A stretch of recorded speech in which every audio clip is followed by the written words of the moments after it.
Sanibonani Mahlabezulu. Ngiyalamukela kuhlelo lwethu indoni yamanzi. Yimi uAfrican Fairy. Uhlelo lwethu la esikhuluma khona amazwi okuphilisa. Ngiyalamukela kule hlelo lwethu la esiphilisana khona esikhuluma ngendaba zokuphilisa imoya yethu ukuze impilo zethu zibonise ubukhona bukaMdali ozibonise ubuhle bempilo le esiyilandile la emhlabeni. Ngokuqala singakaqhubekeli phambili, masamukele umoya ekhululekileyo, umoya ohamba ngokukhanya, ukukhanyiselwa. Samukele imoya engayenzi ubudlwangudlwangu. We welcome the energies of love, the energies of light, energies that do not disturb the peace. We allow peace to overshadow this space. We do not want anything that disturbs our peace, because it is the peace that leads us in our every endeavor that we do in our lives. Ukuthula yikho kusiholayo kuzo zonke izinto esizenzayo. Uma sinokuthula indlela yethu ikhanya kakuhle. Ikukhanya kukhanya kakhulu. So samukele le moya yothando, moya yokuthula, moya wokukhanyiselwa, umoya weqiniso. Angithi. So ngithi kini la abakholelwa kule calendar esisebenzisayo, or those who believe in the calendar that we're using, the Gregorian calendar, ngithi kini umnyaka omusha. Ngithemba lingene kahle emnyakeni omusha.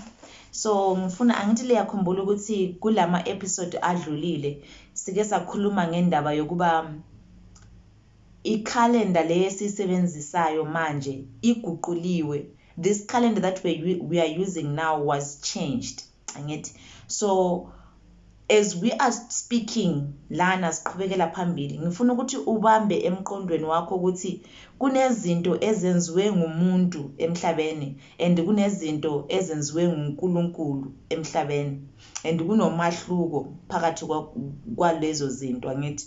So isihlahla sidalwe nguMdali, nguNkulunkulu. Angithi. Izinto ezinjengamanzi, nature, those are God created things, even nawe nami. Angithi. And then izinto ezifana nezimoto, impahla, amakhalenda, akusiNkulunkulu oyenze lezi zinto. Angithi. So these things ziyachangewa. kuNkulunkulu isikhathi asifani nesikhathi somuntu, kodwa umuntu uzodinga ukuthi ayenze into eyenza impilo yakhe ibe lula. Angithi. So a human being will always try to find something to make their lives easier, like creating a light bulb. Angithi. Because we have been ngaphakathi kwethu, angithi, ngumdala. Anti liyazi ukuthi thina we are an expression of the creator. You understand? Angithi sasakhuluma ngayo, kodwa kulabo ma kukhona okay. So ma umusha kule channel ngiyakwamukela. Ma ujwayele vele ukungena kundoni yamazi, ngiyajabula ukuba ubuyile futhi. Angithi. So uma umusha ungacofezela le ibutton abethi subscribe ukuze ungasaleli emuva uma sikhuluma ngezinto. And kunabo abangazi ukuthi sesike sakhuluma ngani, ngoba mangikhuluma ngiqhubekela phambili kwesinye isikhathi ngigcizelela kulokho esengike ngakhuluma ngakho. Angithi. Ngigcizelela kulokho engiyabe sengike ngakhuluma ngakho in the past, ne? So ama videos akhona kule channel ukuba to catch up, uzisize ukuthi ube kwazi ukuthi yini esikhuluma ngayo kule channel uma ufuna ukuba ngumlandeli. kodwa isinqumo siphuma kuwe uma ufuna ukukwenza lokho. Akhona ama-videos lana ngaphakathi, angithi. So bengisasho ukuthi izinto ezenziwe ngumdali zihlukene nezinto ezenziwa ngumuntu. Ikhalenda yenziwe ngumuntu, isikhathi somuntu lesikhathi sikamdali zihlukene, into ezimbili ezihlukene. So angifuni ukuthi ube caught up to think ukuthi oh umnyaka omusha usalele emuva, or you are not ready, having those feelings of you're being left behind, or you're not ready to start the new year, or unyaka suqalile, then you have this pressure ukuthi oh what do I do, the New Year's resolutions ntoni. Ngifuna ukuthi ube kwazi ukuthi ikhalenda nguwe, ne? Ikhalenda ingaphakathi kwakho wena. The calendar of God is within you. So don't feel pressured by men's time to do things or to feel like you are behind time. Angithi? So labo abahalalisela ukungena eminyakeni emusha, yebo halalisela, kodwa ungayenzi lokhu kungathi kukubisela emuva, kube yinto ekuyisa phambili. Yonke into eyenzeka emhlabeni, or yonke into oyenzayo ma ibe yinto ekukhuphulayo, angithi. Like ngihlala ngisho ukuthi raise your vibration, angithi. Ngoba singabantu bomoya, umoya wethu ayidingi ukunyathezelwa phansi ukuthi sifeze lokho okumele sizokufeza emhlabeni. Imoya yethu idinga ukukhuphulwa, injabulo, uthando, ukuthula, ukuphumelela,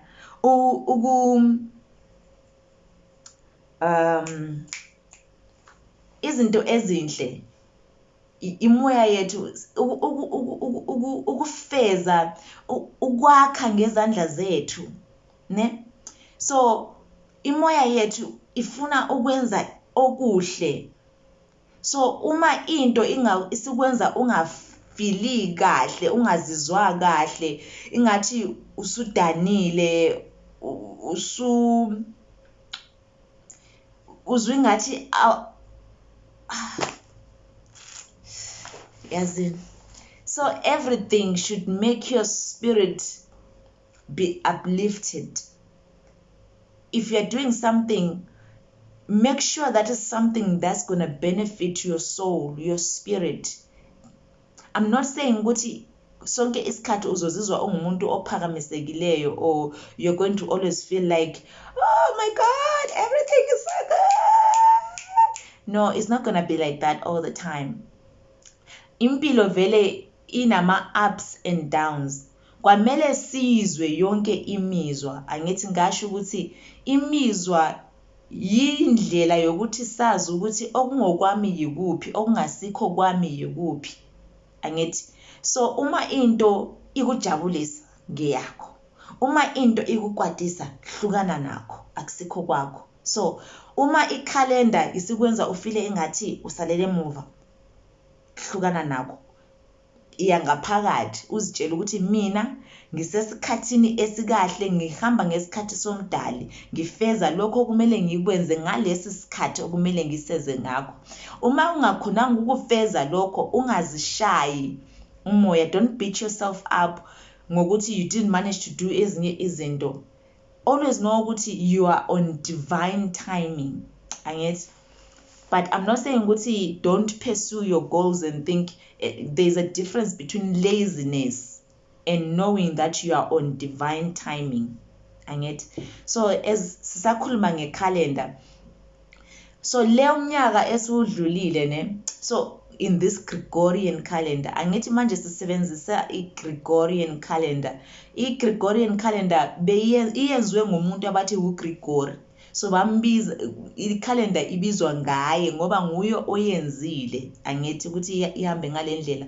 Ngishilo ukuba i-calendar enye ebeyisebenziswa before beyinama months ayi-13. We had 13 months in the calendar. But then ngokuya kwesikhathi, ngoba izinto zomuntu lezo ziyaguquleka, kuyafana neBhayibheli. iBhayibheli akusiyilo leBhayibheli ebeliyilona ekuqaleni, selitshentshiwe lafakwa ezinye izinto, lakhitshwa ezinye izinto. So yikho kubalulekile ukuthi sebenzisa iBhayibheli langaphakathi, uholwe ngumoya wakho. Angisho ukuthi ningasebenzisi leBhayibheli, kodwa ungagxili entweni uyenze umkhulu wakho, ungagxili entweni oyinikezwa ngaphandle kwakho uyenze ingathi inguwe. Have the freedom to think for yourself and not to be conditioned to follow things because it has always been like that and because other people have been doing it like that.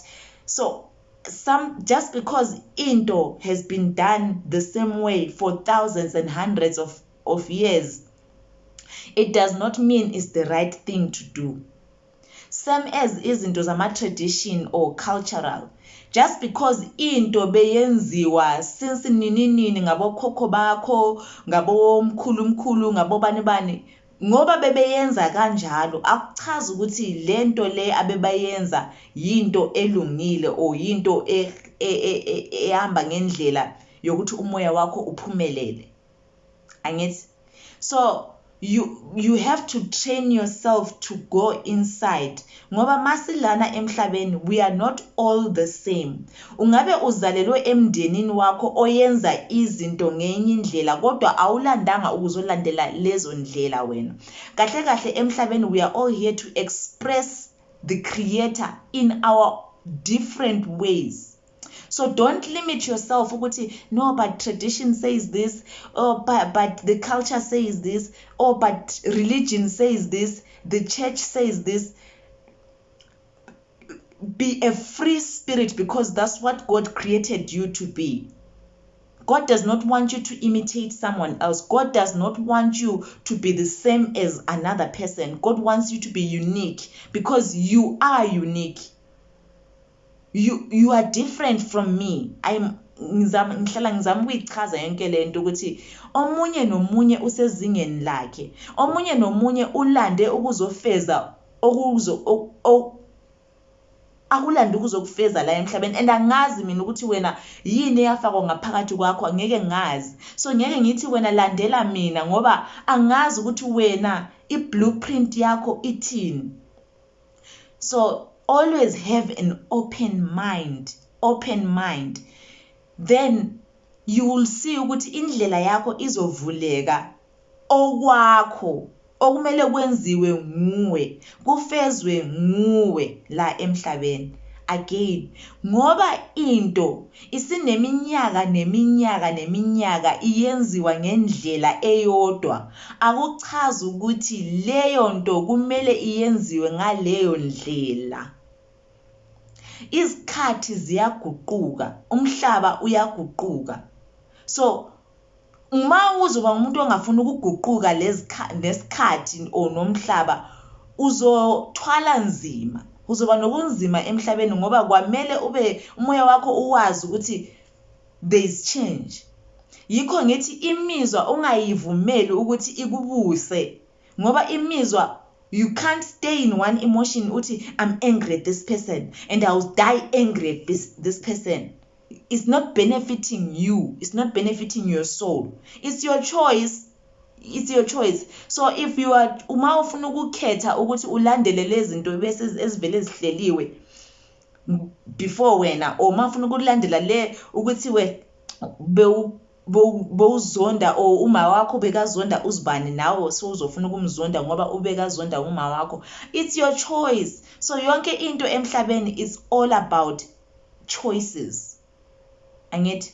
So always remember that ma uqala nalo mnyaka lo we-Gregorian calendar, ngoba ama-calendar ahlukile.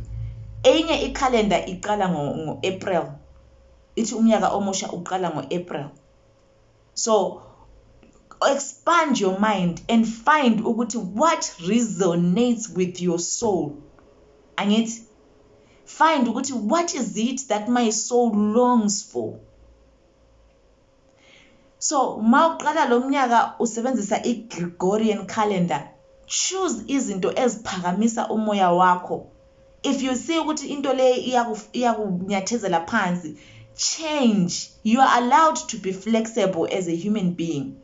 That's why creation or whoever did created the light bulb, there was the first thing that didn't work out, or it was first it wasn't working. So if that person would have stuck with the same way of saying no, it should work, no, but then that person was noticing, oh, okay, so this is missing, I got this but this is not there, then you change. Everything changes empilweni. Imizwa iyachinja, yonke into iyachinja. So why when do you want to remain rigid and unchanged? But it's your choice if you choose not to be unchanged, ne? And then while sikhuluma ngendaba ye calendar, ne? So this past year was the year of the snake. Yeah, don't go around screaming, she's talking about snakes. So yonke into ine symbolism emhlabeni, in the universe at large. Everything has got its own symbol. Ukuthi this is like this, or yonke into ine symbol, njalo yonke into connected, ne? So like I always say, ukuthi it's the law of one. Everything is one. Everything is an extension of each other. So this thing of judging each other, ukuthi lowa ukholelwa kanje, uthandaza kanje, it must stop, because it does not benefit the soul. Ayisizi umphefumulo wakho, ikushiya umphefumulo in a stagnant position where you are not changing. And if you don't change, you will remain in the same place, same position forever. So allow yourself to change. Even your belief system, it can change. Akuchazi ukuthi uwenza into wrong. Ayikho into wrong emhlabeni. Into wrong yilokho osukwenza wena kwenza omunye umuntu engayiphezulu, o wena ungayiphezulu, kunyathezela wena phansi kumbe kunyathezela omunye umuntu phansi. Into engakhuphula umoya iyo into esingathi sithi wrong, but it's all a matter of choice, ne? So lo mnyaka odlulile, it was the year of the snake. Okuchaza ukuthini? Bekungumnyaka wenyoka. Okuchaza ukuthini? It was about shedding off the old skin. Yena lento esikhuluma ngayo ukuthi change, angithi. So this past year, we were shedding off our old skin, our old behaviors. Indlela yokwenza ebengahambisani lo moya wethu. Letting go ukusaba, fears, imizwa esihlale kakhulu okusekumele iphume. Maybe njengoba bengishilo ukuthi mhlambe bewungumuntu obambele isikhwili omunye umuntu, ngenxa yokuthi omunye umuntu wakutshela ukuthi lo muntu akakho kahle, o ngenxa yokuthi lo muntu wena ucabanga ukuthi wakwenzela kabi. Kodwa it's not about that. So sizifundise njengabantu ukuthi impilo ayisiyo, it's not about into eyenzakala ngaphandle kwakho. Don't allow another person to dictate what happens in you. Don't allow another person to make you hold on to resentment, to anger, to bitterness, to jealousy. Use into ezenzakala ngaphandle to khuphula yourself, ukuziphakamisa wena. So lo mnyaka lo bengokukhipha zonke izinto lezi ezingasahambisani nemoya yethu, ezingasisizi. Guilt. If maybe you say you had an abortion, I had an abortion, but I cannot carry that for the rest of my life. Ukuthi oh Nkosi yami ngiyayangeka ngoba ngayenza abortion.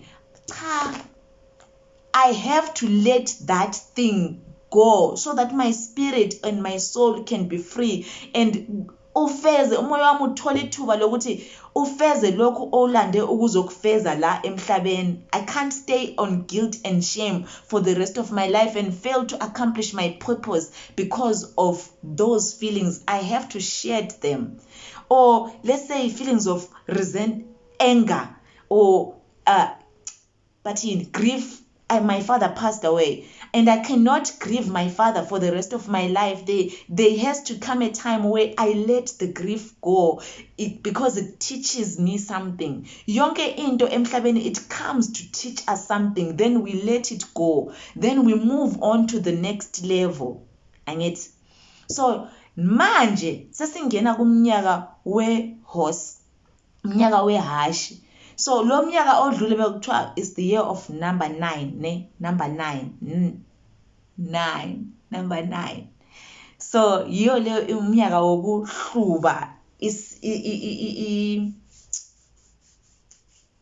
what is the skin vele? Ijwabu. Lo mnyaka odlule bekungumnyaka wokuhluba ijwabu elakudala.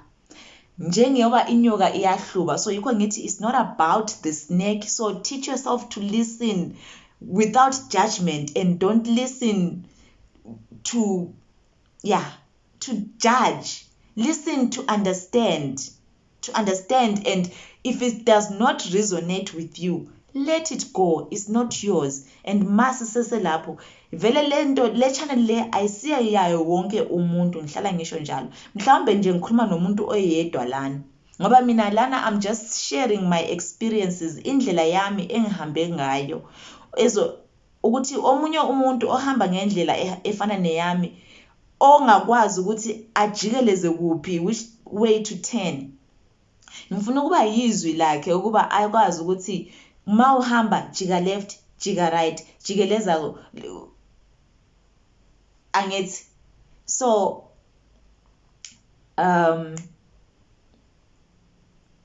it's not everyone okumele athathe lokho engikukhulumayo agijime nako. So ukhulekele or ucele umoya wakho ukuthi ukufundise i-discernment, ukuba nemizwa yokuthi wazi ukuthi okungokwakho yikuphi, okungasikwakho yikuphi. Angithi? So lo mnyaka lo is the year of the 1. So iminyaka ihamba ngama cycles, ne, or ama numbers ahamba from 1 up to 9, ne. Then from 9 we go back to 1. So sesambe from 1 2 3 4 5 6 7 8 9. Lo mnyaka odlulile we-Gregorian calendar bekungu number 9. So number 9 mayifika sesikhipha ke lokho okwakudala ke, sesifaka ijwabu elisha. It's a new timeline now. So it's now back to number 1. Le Gregorian calendar seselijabulela esingena kiyo, you are now on number 1. Number 1 uchaza ukuthini? You are now focusing on yourself. Uhlukane nakho konke okwabanye abantu obugijima ngakho ujabulisa abanye abantu. Sokuyisikhathi sokuzihlaziya nokuzihluza wena umoya wakho. Wazi ukuthi uphumelelisa kanjani umoya wakho. Ulandelela kanjani into eziphumelelisa umoya wakho. The year of number 1 is about going inward, taking care of yourself. If uthatha isikhathi sakho eminyakeni edlule uhlala ujabulisa abantu, wenzela izinto abantu, wena ungazinakanga, ugijimisa amaphupho abanye abantu, kufeza amaphupho abanye abantu, lo mnyaka lo esingena kuwe lo number 1. It means you put yourself number 1. Usifaka wena ube ngokuqala. Angithi? And mangithi usifaka ube ngokuqala, I mean things that enrich your soul. Uyaziphakamisa wena. Sokuyisikhathi sokuthi wena ongimameleyo wena, it's your time now to take care of yourself, to uplift yourself, to follow your dreams, to accomplish all that you have been putting aside. Ukuthi I don't have time because of this. Angaza izizathu zakho ukuthi wena bothi you can't follow your dreams ngoba kunjani. kodwa lo mnyaka ukunikeza ithuba, uyakuvulela indlela yokuthi now put yourself as number 1. Angithi? So ngifuna ukuthi ma liqala leminyaka lo we-Gregorian, abanye bazoqala omunye umnyaka ngo-April, abanye omunye umnyaka wabo uqala ngo-September. So ungagxili ekutheni kunje ngoba kumele kube kunje. So angisuke ngiqhubekele phambili, ngifuna ukuthi mali qala lo mnyaka lo wazi ukuthi ume kuphi njalo uya kuphi. Angithi yimi indoni yamanzi, African Fairy.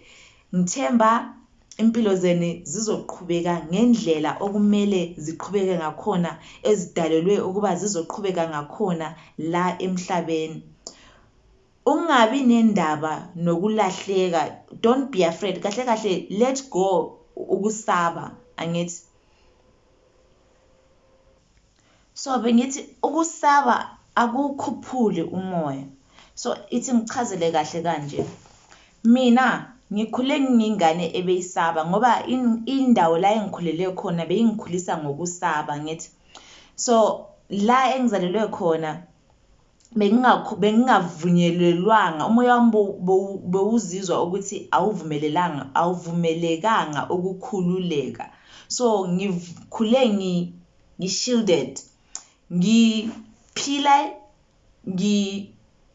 ngi-alert ukuthi laba abantu abaseceleni kwami abangikhulisayo bafunani, ba-expectani ngami.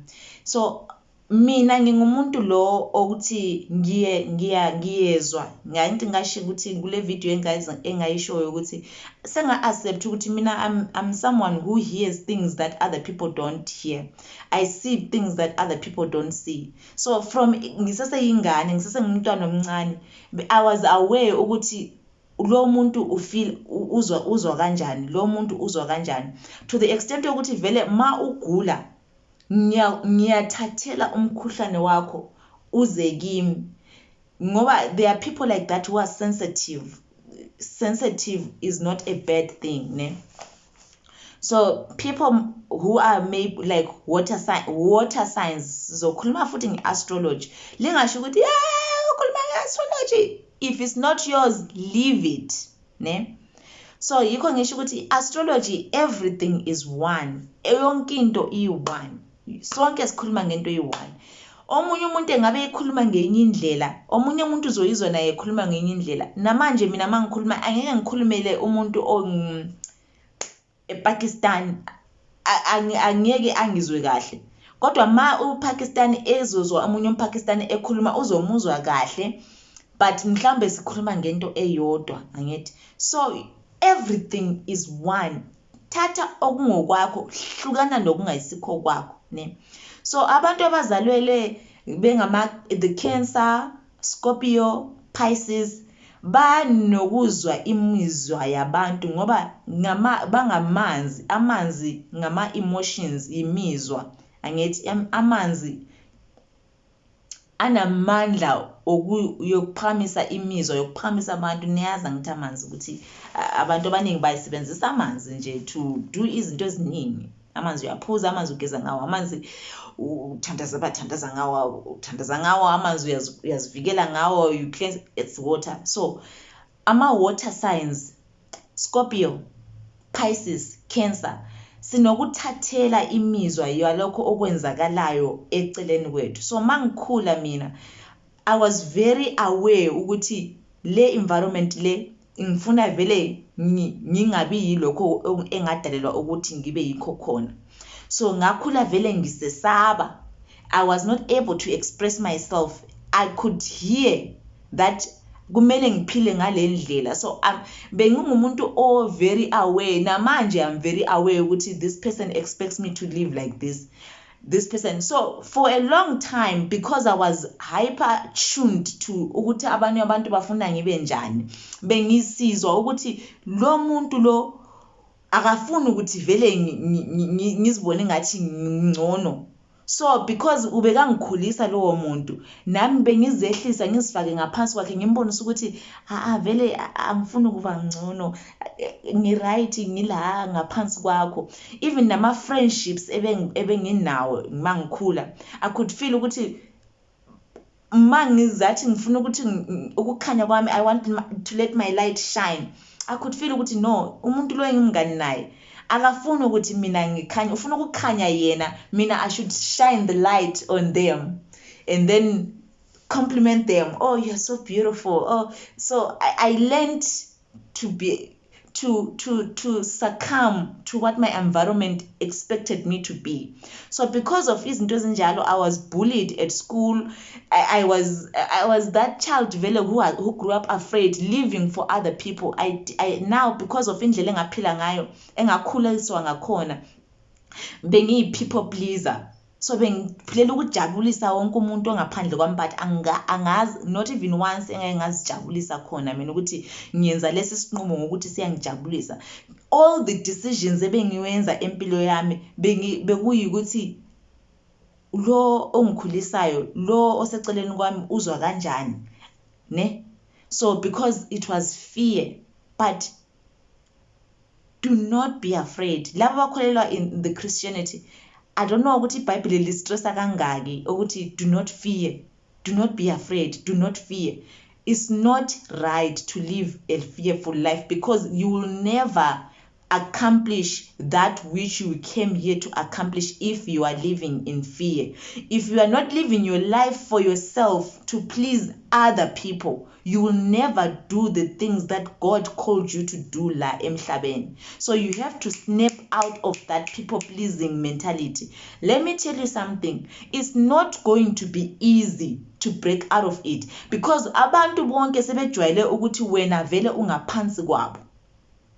Umuntu, the energy, remember it's all about energy. So your energy has been, that's why, because ekhaya ngikhule ngisesaba nginyathezela ngaphansi esikolo, that energy into eyenzakala ekhaya ngihambe nayo esikolo. Laba abantu abazibona bengcono nabo babuya bazonginyathezela phansi. I was bullied because I was made to feel like a nobody. I belong to other people. I don't belong to myself.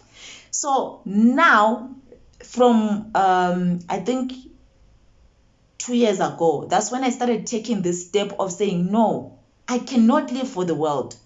And it wasn't easy. And to be stripped of all those beliefs, all those fear-based systems that were making me not to follow, it was not easy. I had to go through fire. It's not going to be easy to pursue yourself, to stand up for yourself. There are going to be forces that will fight because you are now violating the law that has been at play for a long time. So same thing, ukuthi ngoba into ibeyenziwa the same way for a long time does not mean ukuthi yinto right. So ma wena uzophakama in your family to challenge a system that has been done the same way, you are going to face resistance naturally because you are fighting a system that has been in place for isikhathi eside. Ulwisana nento esime imihla nemihla. So kuzophakama bonke laba abayilandela lento bekulwise.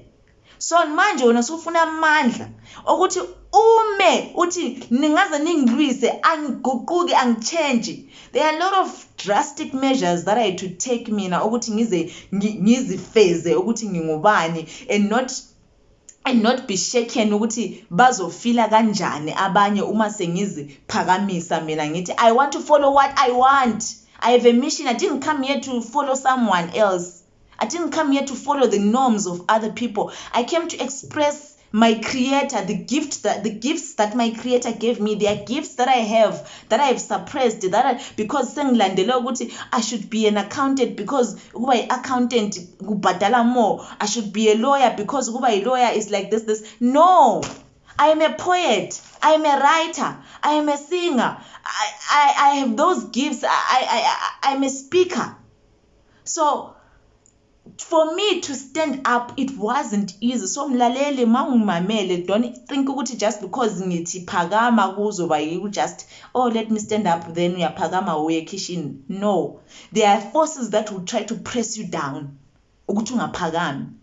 So you will need strength, not just your own strength, supernatural, spiritual strength. Your belief system has to be strong. I'm not saying ukuthi yoba a Christian is strong. No, find what supports you internally. I was a Christian, a very, very strong, dedicated Christian.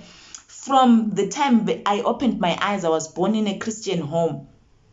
Not only that, mina ngokwami I was a devotee ukuthi ngizinikelele impilo yami yonke ukuthi ngifuna yena lento le, because there was no love for me mangikhula mina. The people that were raising me did not care to give me that love. I was not raised by my parents. So I needed something, a support system that I knew ukuthi this thing loves me. So I believed in God intentionally, because I needed a certain kind of faith that there's something that has my back, and that faith is what has carried me mina up to isikhathi lese ngiso manje. So if faith yami is not about ukuba a Christian, lalela ngithi, so bengiye esontweni not to be a Christian but to create a relationship with the higher power leya engizwa kube ikhuluma ngayo ukuthi sikhulela kuNkulunkulu. In my heart I glad in it, that when I left Christianity in 2023, I told the person that I was in a relationship with, my creator, my God, that ukuthi uzongihola wena mawuthi ngiphume lana, uzongihola ngizolandela wena elakho izwi, not ngoba bengahambele esontweni ukuthi bathi. No, it's because I was hearing this thing speaking to me, the guides guiding me. So if it's your ancestors that are guiding you, if it's your inner intuition, your higher self, listen to that inner compass. If it's your spiritual guides, whatever you believe in, gxila in it, but don't let it be a faith of someone else. Don't build faith based on another person. Create your own belief system, ugxile kiyo, and you'll see miracles happening in your life. Okay, so just to note this, kulabo abakholelwa in the ancestors, I need you to be very, very careful. So the Christians, the Bible says don't believe in the ancestors, right? So there's this war that happens between the Christians and the people who believe in the ancestral lineages, right? So I want to make this clarity, right? So not all ancestors are of light. What does that mean? Not all ancestors lead you to the right path, right? So that's why the Bible was saying that do not follow the ancestors. And then the ancestral people will say, yeah, but why? They tell you about Abraham, they tell you about Jacob, they tell you about the sons of Jacob, then they tell you not to believe in your ancestors. No, it's not that they don't want you to believe in your ancestors. It's because not all ancestors are leading you to light. Some ancestors are still holding on to their dark path, right? So that's why there will be generational curse breakers that come to break the way that the ancestors used to do things. There are some ancestors that still want to continue in the path of resentment, or anger, witchcraft, jealousy. There are some ancestors that want you to accomplish their own things that they were doing here on earth. Maybe they were murderers, maybe they were thieves, bebebulala abantu, bebetshontsha, and bafuna ukuthi wena uqhubeke lo msebenzi wabo abebewenza lana. So mabethi ungalandeli ama ancestors is because awasibo bonke abantu bakini abadlulile abafuna ukuthi ulandele indlela yokukhanya. So yikho kumele ube wazi ukuthi i-belief system oyikhethayo ikuyisa kuyiphi indlela. Laba abakholelwa ku-belief system yaka Yeshua or Jesus, it's because indlela ehambe uYeshua obekahamba ngakhona indlela yokukhanya. It's not about my ancestors or my people. It's not about that. It's about the path. What path was being followed, the behavioral patterns, what's polishing the diamond that is in you. So it's not about don't follow your ancestors. There are some ancestors that still want to drag you to the path of darkness, or that still want you to follow the shadow more. So I just needed to clarify that not all your ancestors are of light. All right. So there will be resistance, there will be challenges. So when I left Christianity, I did not leave empty-handed. I left the brand of religion. uNkulunkulu wami, my creator, wanted to show me ukuthi he is not just in a building, he's not just a church. Just because I go to church does not mean that's the only way I can communicate or commune nomdali wami. Angithi? So that backbone is very, very important, because you will fall on it. Mabe unyathezela phansi uzokhala, kuzoba buhlungu, uzozwe ngathi uhamba phezu kwamalahle, uzozwe ngathi uhamba phakathi komlilo.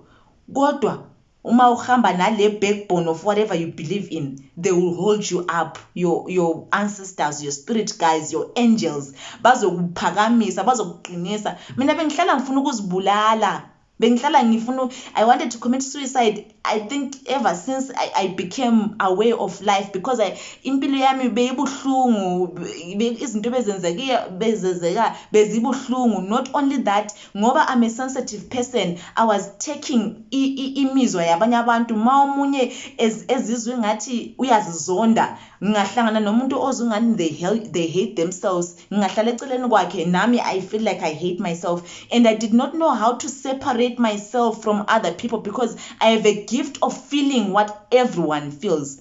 I will tell you now, I have a gift of seeing you for exactly who you are. Izinto ozifihlayo wena that you think people don't see, or ashamed ngazo, the things that you are mostly embarrassed about, I can see them. I can see ukuthi you hate me, or you don't like me, or you are jealous about me without you even telling me. I have the gift to read your aura, your energy. But ngisasemncane bengakhona ukuyibamba kahle lesi siphiwo, so bengazi ukuthi yimi engikanje or akusiyimi. So lokho bekungihlanganisa ikhanda, ngcine vele semfuna ukuzibulala. I wanted to commit suicide for a long time, until when I stepped into this road that I'm telling you, to be myself. Who am I? What do I want? Then my spirit team, those who work with me, umkhulu wami, my ancestors stepped in to help me to know who I am.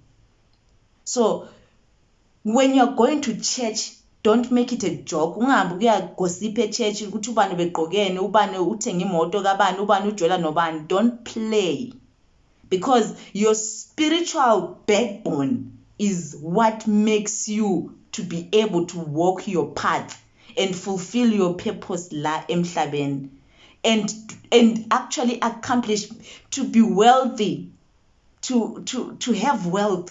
It all comes from there are many things. And yet, let me just leave it here. I'll continue more, because I wanted this video to be like 20 minutes, but my God, when I start speaking, you see, I have a gift of speaking, but I never used to speak, actually, because ngakhula ngisesaba, ngikhule ngiyathezula phansi, ngikhule ngine stage fright, ngikhule ngisesaba abantu, ngikhule ngisesaba nokubonwa. Even ngingakaqala ukurecorda le video, I have to first kill a lot of demons with my spirit team about being seen, about ukuthi abantu bazothini. So there is a lot of work if you want to pursue yourself. In this year of the one of pursuing yourself, there's a lot of work that we need to do. So stay with me. Hlalana kundoni yamanzi. Sithobane. Iron sharpeneth iron. If uhamba indlela engihambile, if you usizwa amazwi ami uzwe engathi ngikhuluma isitori sakho, hlala lana, subscribe so that sikhone ukuholana kahle. Le mpilo le is not just a 2 minutes thing, it's impilo ende. We are going to live longer, sizophila isikhathi eside. So I don't want umuntu ozophila impilo ebuhlungu, impilo engakujabulisi, impilo engenakuphumelela. There are a lot of things that you have to fight for you to get to where you are meant to be. This is African Fairy, Indoni Yamanzi. I love you. Ngiyanithanda.